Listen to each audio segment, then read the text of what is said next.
Jadi apa nih topiknya apa sih sebenarnya? Topiknya apa sih sebenarnya?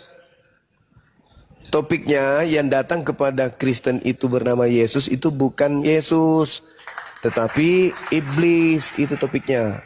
Saya bisa balik ke kamu. Silakan. Kamu percaya? Silakan. Itu yang datang di Muhammad sana yang di Gua Hira itu. Apa kamu yakin itu Jibril? Yakin? Bukan iblis? Bukan. Siapa saksinya? Kami semuanya. Kami semua. Yes. Saat itu di Gua Hira memang ada siapa di situ? Lucu. Oke. Saya kasih analogi. Ada dengar. Ada seorang. Dengar dulu. Budani juga dengar. Diam dulu. Sebelum kamu ditendang turun, diam. Ada seorang hamil. Oke? Untuk membuktikan bahwa wanita ini pernah digauli oleh seorang laki-laki, apa yang bisa kita buktikan? Padahal kita tidak hadir pada saat dia digauli. Apa yang kita bisa buktikan? Kehamilannya. Iya. Nah, sekarang berani tidak kamu bersaksi bahwa wanita ini pernah digauli sampai dia hamil, meskipun kau nggak jadi saksi? Benar nggak? Bagaimana? Ada seorang wanita hamil, kamu bersaksi bahwa wanita ini hamil karena sudah digauli. Berani nggak kau bersaksi kayak gitu? Kalau saya nggak lihat. Meskipun kau tidak lihat wanita itu digauli, tapi karena dia hamil, kamu berani nggak bersaksi bahwa wanita ini sudah pernah digauli oleh seorang laki-laki? Berani nggak? Karena Saya udah nggak berani bunting. bersaksi. Enggak, kalau udah bunting nggak ada suaminya ya beranilah. Iya berani. Coba Kan berani kan? bunting. Nah sekarang Nabi Muhammad kenapa Ibu ada Darni rupanya yang berani? melihat. Kenapa Ibu Darni berani padahal Ibu Tapi tidak yang melihat berani, dia gila digauli? kalau berani itu. Kenapa Ibu Darni berani padahal Ibu tidak melihat dia digauli? karena udah kulihat dia bunting dan nggak ada Begitulah suaminya. saya bersaksi tentang Al-Quran. Sedunia manusia bersaksi tentang Al-Quran. Meskipun mereka tidak datang pada saat pewahyuan, tapi kebenaran Al-Quran sudah tertorehkan di atas muka bumi ini. Itulah kami menjadi saksi. Ya kami sekarang, juga begitu. Kamu sekarang begini, dengar saya ngomong ya. Sekarang saya tanya kepada Kamu saudara. dengar dulu saya ngomong. Dengar. Sekarang coba Ibu Bentar, takar kita- diri Ibu. Kita bagi-bagi lah waktu. Sabar. Sekarang saya tanya ke Bu Darni. Lukas berkata bahwa Yesus bersunat pada hari ke-8. Pertanyaan saya, bagaimana Ibu bisa bersaksi tentang hal ini? Apakah Lukas melihat nonotnya Yesus? Sudah tercatat di kitab suci. Nah, sudah tercatat Maka saya aja kan? percaya. Hanya karena tercatat. Percaya. Karena itu Kan sejarah. lucu. Dan Kan sejarah. lucu. Ya mana sejarahnya? Di mana Lukas pernah bertemu dan melihat Yesus pada masa bayi? Tua mana Itu Yesus makanya. dengan Lukas?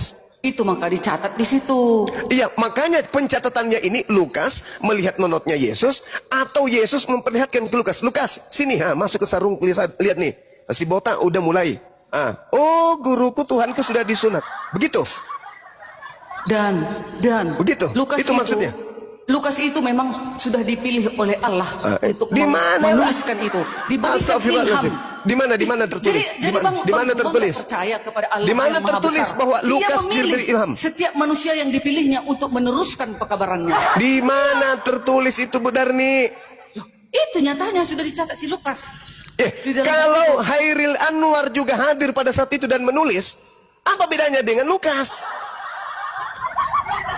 Bedanya di mana? Sama-sama menulis.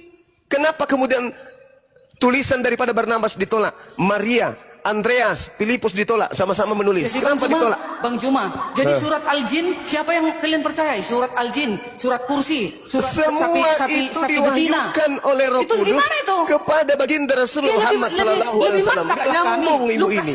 pencapaian. Tidak nyambung. Ibu nggak nyambung. Roh Kudus kau kenal, Roh Kudus pun nggak kau kenal cuma. Dengarkan saudara Tondi. Roh Kudus nggak kenal cuma. Dengar Tondi, dengar. Orang Tolong. Kristen Indonesia aja yang mengenal Roh Kudus karena mendengarkan dari Islam. Paham kau? Roh Kudus pun nggak kau Roh kenal. Kudus itu hanya ada di Kristen Indonesia. Di luar negeri tidak ada yang mengenal Roh Kudus. Kenapa Kristen Indonesia mengenal Roh Tanya sama Kudus? kau. Dengar Saya Tondi. pasti- Tondi, dengar. Saya kan menjelaskan. Pasang kupingmu baik-baik Tondi. Kristen di Indonesia inilah yang baru mengenal kata Roh Kudus karena mereka hidup di tengah-tengah mayoritas Islam. Kristen Barat tidak mengenal apa itu Roh Kudus. Roh Kudus itu diambil dari Al-Quran oleh Lembaga Bible Indonesia, Tondi. Dari mana? Dasar iblis, nggak tahu dia kalau dia ditipu sama Dari iblis. gua lagi. Gua hero. Jangan cuma bilang Roh Kudus itu nggak dikenal orang Coba Bu Darni. Bilangan ada. Dengar. Coba silakan tunjukkan Roh Kudus. Ini nih. Bilangan 11 ayat 25. Lalu turunlah Tuhan dalam awan dan berbicara kepada Musa. Kemudian diambilnya sebahagian dari roh yang dihinggap pada dan ditaruhnya atas 70-22 itu. Ketika roh itu hinggap pada mereka seperti nabi. Itu roh. Sesudah itu tidak lagi. Kenapa Bang cuma bilang gak dikenal orang bangsa? Yang saya tanya Roh Kudus, Bu Darni. Roh Kudus ini. Tidak ada Roh Kudus di situ, Bu Darni. Dengar lagi. Yang ada hanya kata ruah. Bang Zuma, dengar lagi. Di dalam Mazmur 51 ayat 13. Ini Daud ya, ini Raja Daud. Tadi bilangan itu kitab Musa. Sekarang Raja bilangan Daud, tidak ada kata Roh Kudus, Bu Darni. Roh itu Roh Kudus. Roh saja yang ada di situ, Bu Darni. Mazmur 51 sedangkan ayat 13. Bahasa Yunaninya roh itu adalah pneuma, Bu Darni. Dengar dulu Bang Zuma. Pneuma, tidak ada roh dalam bahasa Yunani, Bu Darni. Jadi kata Roh Kudus itu diambil dan dicuri oleh lembaga Bible dari Al-Quran. Tuh memangnya bahasa Arab itu punya Islam, Bang Zuma? Sudah, Bu Darni. Kesimpulannya udah bahwa Kristen Indonesia itu tidak punya Roh Kudus. Bahasa Arab kata Roh Kudus itu hanya diambil Kristen dari Al-Quran. Itu kesimpulannya, Bu Darni. Jadi jangan sosokan sebut-sebut Roh Kudus. Yang ada di dalam Bible, Bu Darni, yang ada dalam Bible adalah pneuma hagios. Artinya apa? Hantu murni. Itu artinya. Masa Roh Kudus itu hantu murni? Tidak ada Roh Kudus dalam original teks. Yang ada pneuma hagios. Itu bahasa Yunani. Rohnya Arti Allah Indonesia itu kudus atau enggak, Bang Zuma? Bukan itu yang sedang kita bahas, bukan itu. Bahasa Yunaninya adalah pneuma hagios. Bukan Roh Kudus. Pneuma hagios itu artinya hantu murni. Hantu murni. Diam dulu Bang Zuma.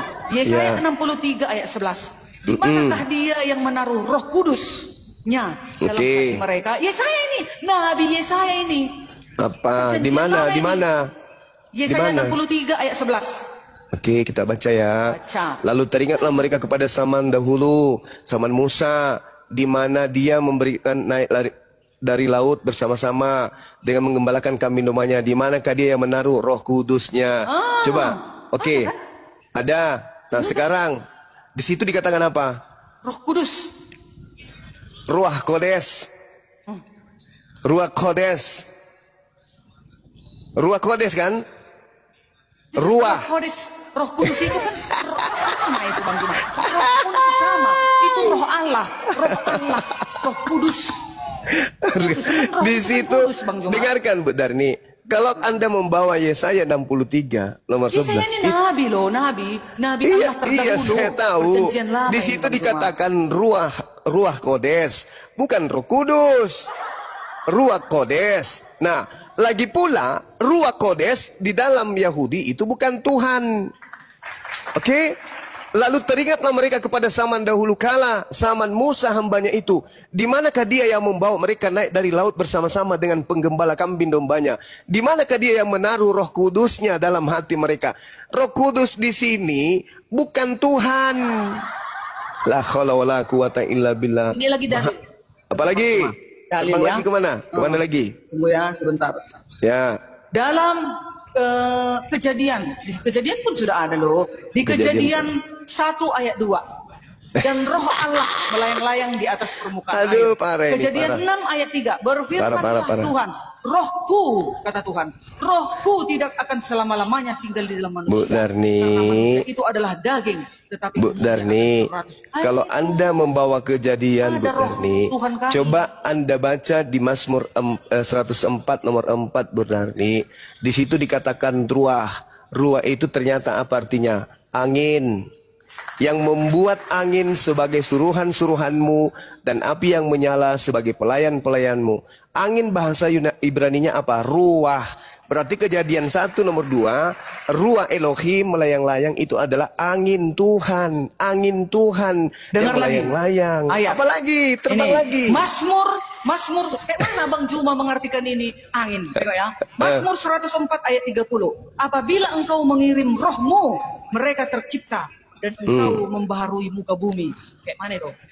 Di mana? Angin. Mazmur 104 ayat 30. Mazmur 104 nomor 30 itu sama Bu Darni. Di situ berbicara mengenai gimana angin itu? Ruah itu kan apabila engkau mengirim mereka tercipta dan engkau membaharui muka bumi. Ya udah, dikasih roh, nafas. Angin di situ dikasih Bu roh kepada Darni. manusia, Bisa diartikan angin. Bisa diartikan angin. Macam mana angin biar bisa tercipta manusia itu? Hei, tidak ada yang bisa tercipta tanpa angin Bu Darni kalau berbicara mengenai kehidupan. Bu Darni, apabila engkau mengirim anginmu, mereka tercipta dan engkau membaharui. Loh, Hanya Bang Juma ini mengerti. Astagfirullahaladzim, ya Allah ya Karim. Ya Allah ya Karim. Bu Darni, Anda paham tidak? Dengar. Anda paham tidak bahwa ada beberapa tumbuhan yang hidup dan bertumbuh hanya karena tiupan angin? Bagaimana kemudian mereka dibuahi? Bagaimana kemudian bunga itu bisa mekar karena tiupan angin? Anda nggak paham itu. Artikan ini dulu Bang Juma. Dengar ya. Mazmur. Tunggu ya. Mazmur berapa lagi? Mazmur Yesaya banyak tunggu ya. Mazmur 61 ayat 1. Ini Raja Daud ini. Roh Tuhan Allah ada padaku. Jadi angin Allah ada padaku. Macam mana Bang Juma ini? Iya, apa masalahnya? Roh Tuhan Allah ada padaku. Oleh karena Tuhan telah menguras aku. Ia telah mengutus aku untuk menyampaikan sama yang di dalam kitab Ayub, Bu. Dan merawat orang-orang yang sama di dalam kitab Ayub, Bu Darni.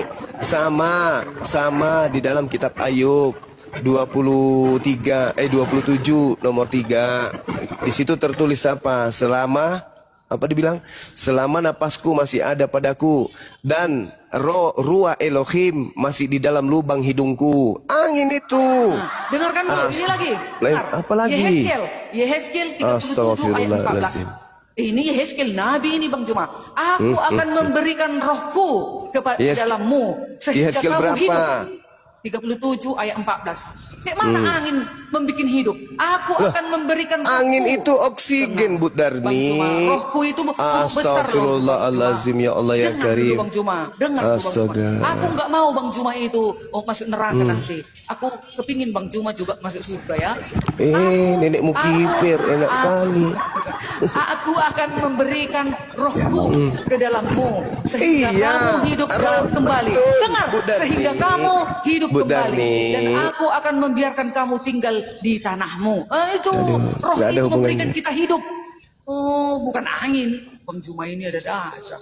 Loh, jadi yang tadi itu Ayub 27 nomor 3 itu apa coba? Selama napasku masih ada padaku dan ruah Elohim masih di dalam lubang hidungku. Apa yang Anda pikirkan di dalam lubang hidung itu apa? Tahu Bang Juma artinya itu apa? Apa? Roh, nafas. Roh itu ada di lubang hidung.